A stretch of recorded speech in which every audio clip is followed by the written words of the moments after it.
በመንገዶቹ የሚሄዱ ምስጉኖች ናቸው።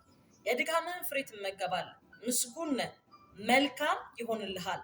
ሚስትህ በቤት እልፍኝ ውስጥ እንደሚያፈራ ወይን ናት።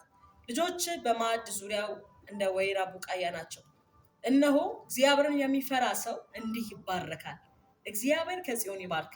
በሕይወት ዘመን ሁሉ የኢየሩሳሌምን መልካምነቷን ታያለህ፣ የልጆችህንም ልጆች ታያለህ። በእስራኤል ላይ ሰላም ይሁን ይላል። እግዚአብሔርን የሚፈራ ሰው እንዲህ ይባረካል ሲባል በምን ሲባል በሁሉ። ዛሬ ማነሳላችሁ እግዚአብሔርን በመፍራት ውስጥ ያሉት አራት ኢየሱስ ከአብ ጋር እኩል ፖዚሽን ቢኖረው የፈለገ ኢየሱስ በዙፋን ቢታወቁ ምድር ላይ ግን ሲመላለስ አብን ሲያቀሉት አታገኙ። በፍጹም አያቀሉ። ያከብረዋል በደብረው ሪስፔክት ቢያደርግ ከኢየሱስ በላይ ደግሞ ሌላ እግዚአብሔርን ስለመፍራት የሚያስተምረን ሌላ ደግሞ የሚበልጥ የተሻለ እናገኛለች። በጣም የምታዩት ደግሞ ኢየሱስ አብን እንደሚያከብርና እንደሚፈራ ብቻ ሳይሆን ይሄ ያወራው ያለሁት የመጀመሪያውን በፍቅር መገዛት ፍርሃት የሚለውን ቃል እና እሱ መንፈስ ቅዱስ ጋር ሲመጣ ራሱ የሰው ልጅን የሰደበ ይሰረይለታል አለ። ራሱን እኮ ነው እሱ የሰደበ ይሰረይለታል አለ። መንፈስ ቅዱስን የሰደበ ግን ስሬት የለውም ማለት ምን ያህል ለመንፈስ ቅዱስ በጣም ሴንሲቲቭ እና እግዚአብሔርን በመፍራት እንድንኖር እንደሚፈልግ ስታውቁ በጣም መንፈስ ቅዱስ ሴንሲቲቭ ነው። እኔን እንኳን ብትሰርቡ እኔን በመስደባችሁ ስሬት ልታገኙ ትችሉ ይሆናል።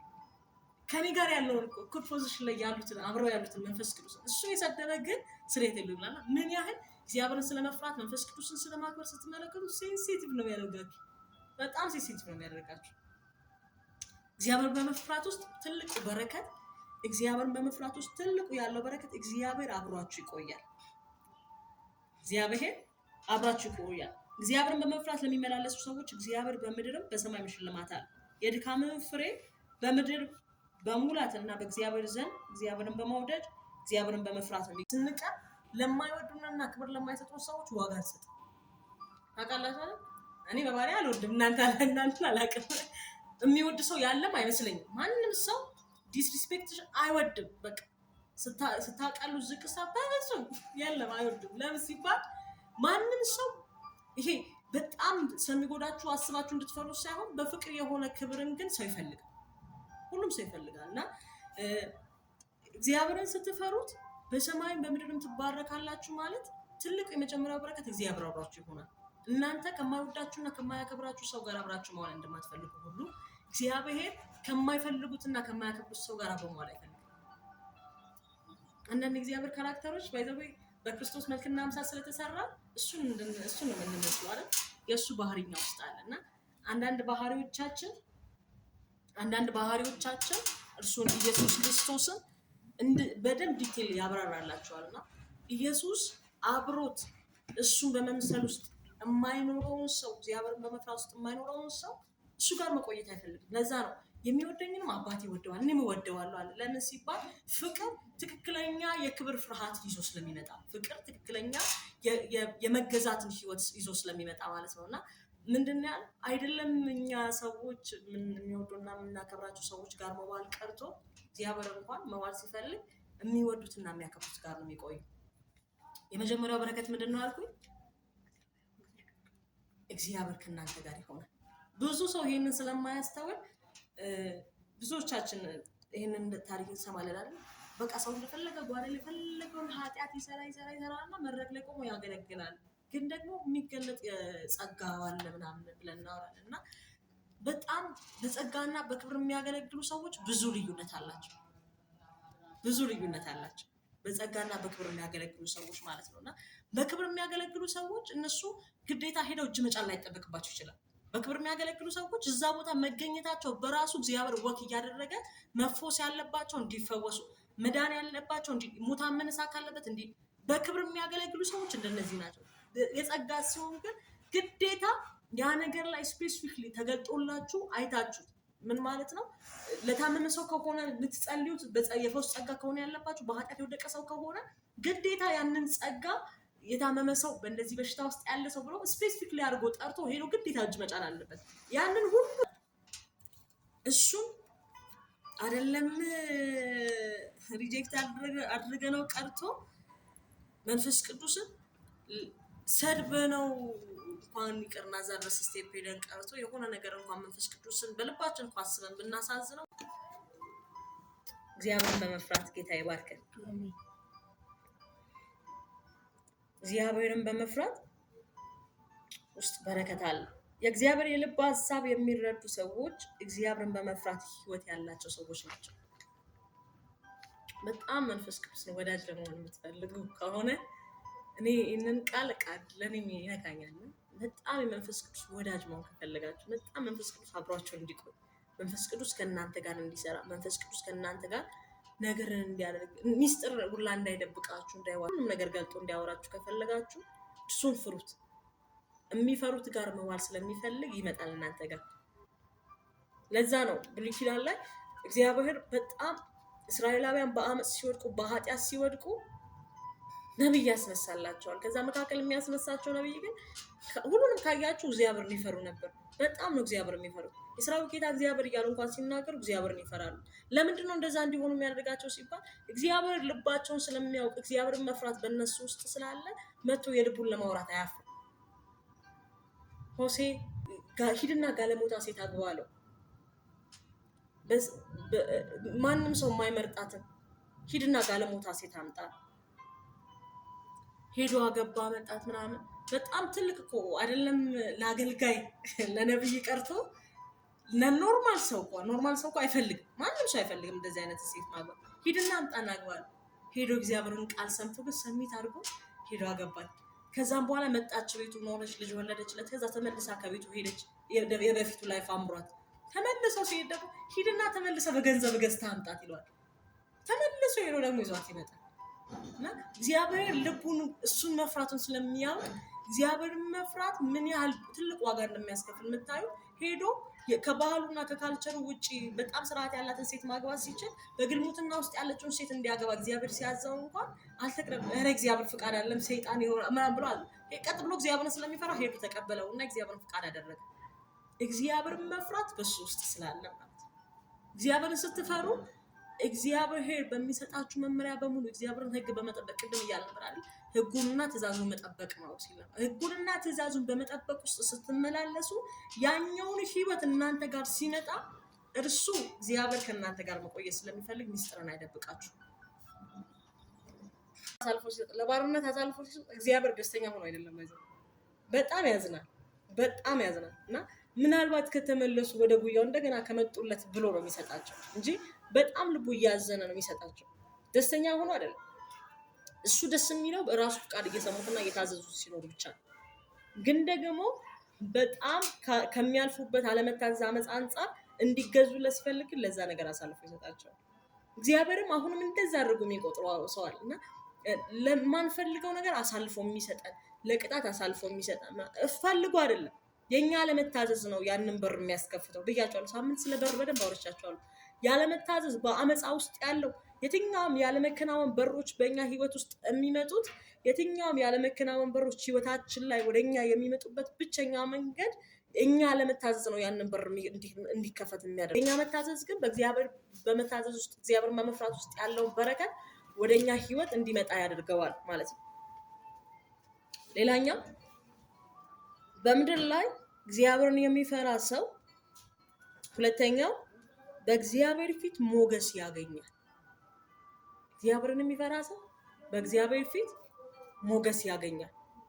እግዚአብሔር ፊት ምንም ነገር ተቀባይነት ያላቸው ሰዎች አሉ መጽሐፍ ቅዱሳችን ላይ። ምንም ልክ የሚስሩ አይስሩ እግዚአብሔር ፊት ተቀባይነት ያላቸው ሰዎች አሉ።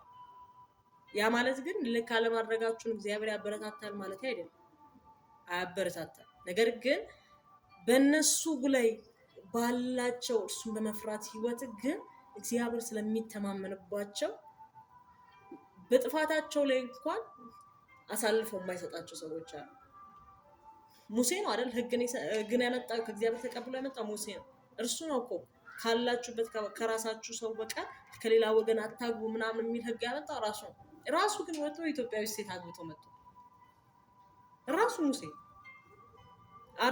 አሮንና ማርያም እህቱና ወንድሞቹ መጥተው አንተ ራስህ በሰጠኸው ህግ ራስህ ባወራኸው ህግ ራስህ ትተላለፋለህ፣ ራስህ ሄደ ኢትዮጵያዊ ሴት አገባ። በኢትዮጵያዊ ሴት በማግባቱ ምክንያት ሲናገሩበት እግዚአብሔር ስለሱ ተነስቶ ሁለቱንም በለምጽ መታቸው።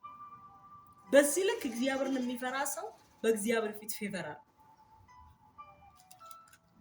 እግዚአብሔርን አንዳንድ ሰዎች እግዚአብሔርን ሳያማክሩ ነገርን የሚያደርጉ ሰዎች አጋጥሟቸው ያውቃሉ? መጽሐፍ ቅዱሳችን ላይ ኤልያስ እግዚአብሔር ሂድና ሰማይ ዘጋ ብሎት አይደለም የዘጋው።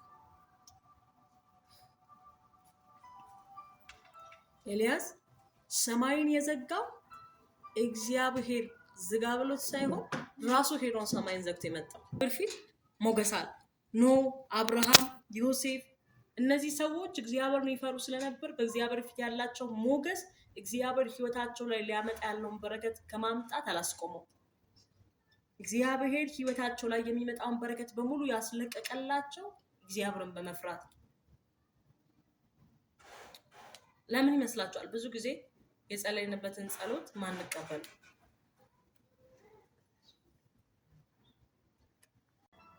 እስራኤላውያን ረጅም ጊዜ እንደዚህ ነው እኮ የሚለው መጽሐፍ ቅዱሳችን፣ እኔን መፍራት ህግን መጠበቅ ይማሩ ዘንድ ህግን ስጣቸው ይለዋል ለሙሴ ለእስራኤላውያን። ሲያወጣቸው በሚሄዱበት መንገድ በሙሉ በዛ ሀገር በሙሉ የአርባ ቀን መንገድ ነው አይደል? 40 ዓመት የፈጀባቸው 40 ዓመት በሙሉ እግዚአብሔርን ህግ በመጠበቅ ይማሩ ዘንድ ነበር በዛ ያለው። እነሱ ግን 40 ዓመት ሙሉ ነገር ያዘገየባቸው ያለመታዘዝ ልባቸው። እግዚአብሔር ራሱ ልባችሁ ደንዳና ነው ይላቸው። እግዚአብሔርን ቢታዘዝ ኑሮ የ40 ዓመት 40 ቀን ሆኖላቸው ነበር። እግዚአብሔርን መፍራቱ እምቢ አልተኛም ብሎ መውጣቱ፣ እግዚአብሔርን የመፍራት ልቡ ግን እግዚአብሔር ያዘጋጀለት ዴስቲኒ ጋር አብቅቶታል። ምናልባት የምታልፉበት መንገድ ላይመቻችሁ ይችላል፣ ደስ ላይላችሁ ይችላል፣ ፔን ይኖረዋል፣ ሊደብራችሁ፣ ሊያሰለቻችሁ፣ ሊያደግማችሁ ደግሞ ይችላል።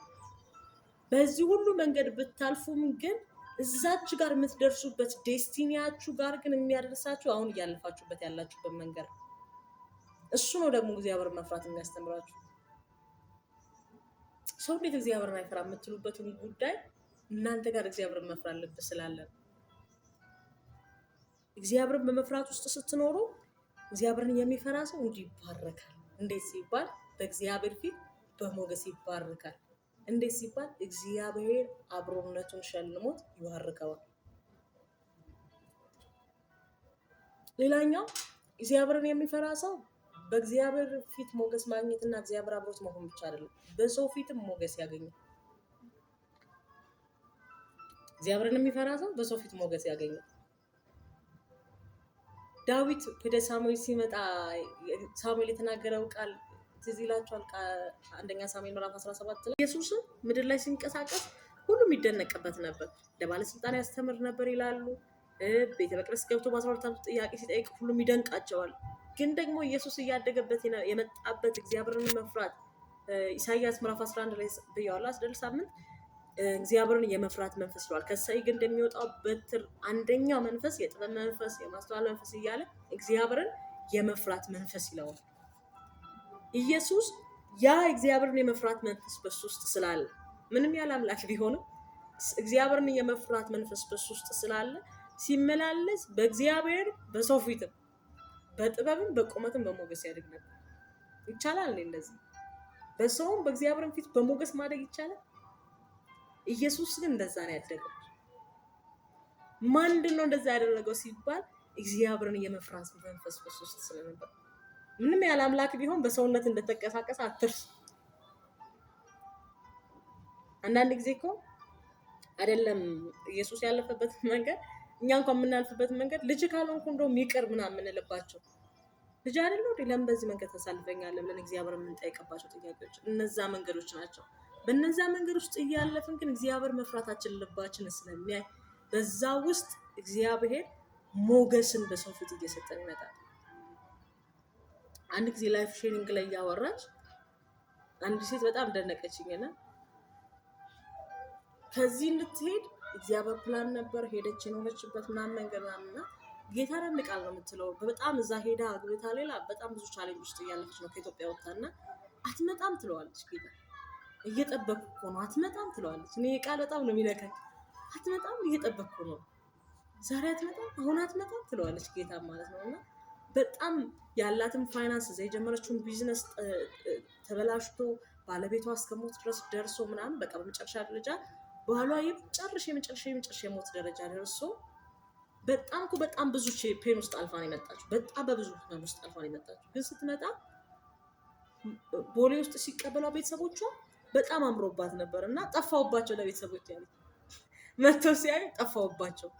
ምንድነው እንደዛ እንዲሆን ያደረገ ሲባል እግዚአብሔር አብሯት ስለነበር አትመጣም ትለው ስለነበረ ሞገስ ከሷ ጋር ነበር። በሚያዩት ቤተሰቦቿ ፊት ሞገስ ነበራት። ከዛም በኋላ እዚህ መጣ ባለቤቷ ከሞተ በኋላ ምናምን ያለፈችባቸውን መከራ ስታወራ ቴስቲሞኒ ዩቲዩብ ላይ አትመስላችሁም? እንደዚህ አይነት ላይፍ ሰው ያልፋል እንዴ የምትሉት አይነት ላይፍ። ግን ደግሞ እግዚአብሔር መጥቶ አብሯት ሆኖ እሷ ላይ የነበረውን ህመም አንስቶላት እሷ ጋር ግን በጣም አምሮባት እንድትመጣ ያደረጋት ምንድነው ሲባል እግዚአብሔር መፍራቷ። ትችላለች እኮ እዛ ያለውን ነገር በሙሉ ትታ እግዚአብሔር ሰሚት አላደርግም አልታዘዝም ብላ መልፋት ትችላለች። ግን እግዚአብሔርን መስማት እግዚአብሔርን መፍራት በሰው ፊት ሞገስ ይሰጣል። ሞገስ አልባ አትሆኑም እግዚአብሔርን ስትፈሩ። እግዚአብሔር ሞገስ በእናንተ ላይ ይሆናል።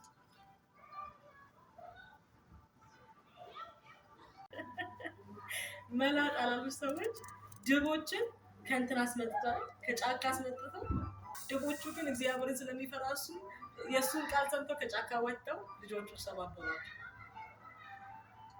እግዚአብሔርን ስትፈሩ ኢቨን ላይ ኢየሱስ ጋር ስትመጡ እግዚአብሔርን መፍራትና ለማክበር ስለሚመላለስ ኢቨን ላይ ግብር ክፈሉ በተባሉ ጊዜ ሂድና ካሳ ውስጥ ሳንቲም አውጣና ሬና ላንተከው አይገኝም። ካሳ ውስጥ ሳንቲም ምን ይሰራል? አሳ ባንክ አይደለም ባንኩ ራስ ካሳ ውስጥ ሳንቲም የሚያወጣውና በዚህ ልክ ኢየሱስ እንኳን ሌላውም እንኳን ብትጠሩልኝ መጽሐፍ ቅዱስ አብዛኛዎቹ ሁሉ በሚባል ደረጃ እግዚአብሔር እሱን ለመፍራት የሚፈልግ የመጨረሻው ደግሞ እግዚአብሔርን የሚፈራ ሰው እግዚአብሔር በዘመን መጨረሻ ለክብር ይጠቀምበታል። ይሄ ቃል ኢየሱስ ጌታ ማታ ልቤን ሲያሞቀው ነበር። ትንቢተ ሚልክያስ ምዕራፍ 3 ቁጥር 16 ላይ ምዕራፍ 3 ቁጥር 16 እንደዚህ ይላል። የዚያን ጊዜ እግዚአብሔርን የሚፈሩ እርስ በርሳቸው ተነጋገሩ፣ እግዚአብሔርን ማደመጠ ሰማ። እግዚአብሔርንም ለሚፈሩ ስሙንም ለሚያስቡ የመታሰቢያ መጽሐፍ በፊቱ ተጻፈ። እኔ በምሰራበት ቀን በእነርሱ የኔ ገንዘብ ይሆናሉ ይላል የሠራዊት ጌታ እግዚአብሔር። ሰው የሚያገለግለውን ልጁን እንደሚምር እንዲሁ ምራቸዋል። በማይገዛው መካከል ትለያላችሁ።